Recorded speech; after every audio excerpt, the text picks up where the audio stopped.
মাননীয় স্পিকার, আমাকে ফ্লোর দেওয়ার ধন্যবাদ। এই বিষয়টি জাতীয় জীবনে এখন অতীব গুরুত্বপূর্ণ একটি বিষয়।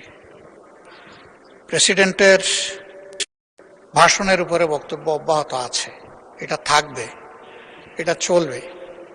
এ নিয়ে মাননীয় চিফ হুইপও আমাদের সাথে কথা বলেছেন। রাস্তা ওইটাও বের হবে, সমস্যা নাই। কিন্তু এই বিষয়টাকে আমরা আরও দুই একবার নোটিশে আনার চেষ্টা করেছি। ৭১ বিধিতে সুযোগ দেওয়া হয়। এখনো যদি এইভাবে পাশ কাটিয়ে যাওয়া হয়, তাহলে জনগণের কথা কি এখানে আমরা সবাই মিলে আলোচনা করতে পারবো না? আমরা কি একটু সুযোগ সৃষ্টি করব না সবাই মিলে? এই সমস্যার সমাধানটা কিভাবে করা যায়? আমরা তো কাউকে দোষারোপ করার জন্য এই আলোচনায় যাচ্ছি না। আমরা বাস্তব অবস্থাটা জেনে কি করা সেই বিষয়েই তো আমরা কথা বলতে চাচ্ছি। তো এখন যদি এই সুযোগই দেওয়া না হয়, তাহলে আমরা কি ধরে নেব? আমরা ধরে নেব যে জনজীবনে এখন যে প্রবলেম হচ্ছে বার্নিং, এইটাই আমরা এই সংসদে আলোচনা করতে পারলাম না। এটা কি আমাদের জন্য একটা দুর্ভাগ্য হবে না মাননীয় স্পিকার? দেশের মানুষ তো প্রত্যাশা করছে। আমি নিজে এই বিষয়গুলা বাস্তবে বোঝার চেষ্টা করেছি। পত্রিকায় অনেক কিছু লেখা হয়, সামাজিক মিডিয়ায় অনেক কিছু আসে, তার কিছু বাস্তব কিছু অবাস্তব। নিজেকে বুঝার চেষ্টা করেছি আসলে কতটুকু বাস্তব, কোন জায়গায় কোন সমস্যাটা। কিন্তু সব খুশি তো ওখানে গিয়ে আমি বুঝতে পারবো না। আরো কিছু বুঝতে হবে সংশ্লিষ্ট মন্ত্রণালয় থেকে। আপনি বিবৃতির কথা বলেছেন, তিনি যে বিবৃতি দিয়েছেন আমি বাস্তবের সাথে এর কোনো মিল খুঁজে পাইনি।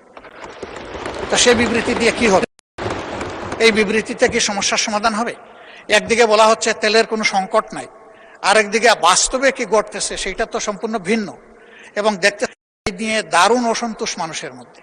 আমরা যদি এখানে একটু খোলামেলা আলাপ করতে পারি, সঠিক তথ্যগুলি যদি এই ফ্লোরে আসে, আমরা সবাই দায়িত্ব ভাগ করে নেব। জনগণ এই দেশে আমাদেরকে প্রতিনিধিত্ব করার জন্য এখানে পাঠিয়েছে। এই জনগণকে সঠিক জায়গায় আনার জন্য আমরাও দায়িত্ব পালন করতে চাই। যদি আমাদের নোটিশগুলো এইভাবে কোনোটাই আলোচনায় না আসে, যদি বিবেচনায় না নেয়, তাহলে মাননীয় স্পিকার এখানে থাকবো কেন? কি জন্য এসেছি? তো তাদের প্রয়োজনে আমাদেরকে পাঠিয়েছে, আমাদের প্রয়োজনে তো এখানে আসেনি। সেই প্রয়োজনে যদি পূরণ করতে না পারলাম, থাকার তো কোনো সার্থকতা নাই। এই সংসদে আমরা প্রত্যেকটি সেকেন্ড ব্যয় করতেছি, এর পেছনে জনগণের রেভিনিউ তো খরচ হচ্ছে। আমাদের দায়িত্ব জনগণের কাছে। এগুলা তো আমাদের নিজস্ব সম্পদ দিয়ে গড়ে তুলিনি, জনগণের সম্পদ দিয়ে এটা গড়ে তোলা হয়েছে। আর আমরা কথাটা বলবো এই মুহূর্তের সবচেয়ে বার্নিং যে সমস্যা সেইটা নিয়ে। এইটাই যদি না দেন, তাহলে কি আমরা জাস্টিস পেলাম আপনার কাছ থেকে? পেলাম না। মাননীয় নেতা, যদি আমি অনুরোধ করব যে এইভাবে নোটিশটা না করে আপনি আজকে না করেন, একদিন পরে হোক, 2 দিন পরে হোক, বিষয়টা আলোচনার জন্য ফিক্স আপ করেন এবং তখন মুলতবি করে এটা আলোচনা করেন। মাননীয় বিরোধী দলীয় নেতা, আপনাকে অসংখ্য ধন্যবাদ।